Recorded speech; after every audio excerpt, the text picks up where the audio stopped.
এই যে মহারানী, আপনার কফি। আমি তো ভেবেছিলাম আপনি কোনো কফি শপে নিয়ে আমাকে কফি খাওয়াবেন। সেটা তো সবাই করে। আমি আমার মহারানীর জন্য স্পেশাল কিছু করতে চেয়েছিলাম। আপনি খুশি হন নাই? মহারানী অভিভূত, আবেগ আপ্লুত, বিমোহিত। মহারানীর কাছে একটা জিনিস চাইলে সে কি রাখবে? হ্যাঁ, রাখবে। কি ইচ্ছে যুবক আপনার? কি চান? মন খুলে বলতে পারে। আমি মহারানীকে চাই।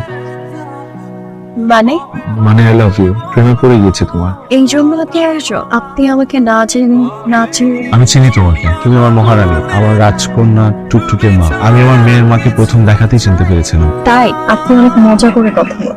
আমাকে তোমার পছন্দ? না, কিন্তু আমার মেয়ে টুকটুকিকে আমার পছন্দ। কিন্তু টুকটুকিকে পছন্দ করার জন্য তো টুকটুকির বাবাকে আগে পছন্দ করতে হবে, না হলে তো টুকটুকি জন্মই নেবে না। ওকে, পছন্দ। হ্যাঁ, আই লাভ ইউ টু বলতে হবে। হ্যাঁ। ওকে, বললাম। কি বললা? ওই যে আই লাভ ইউ।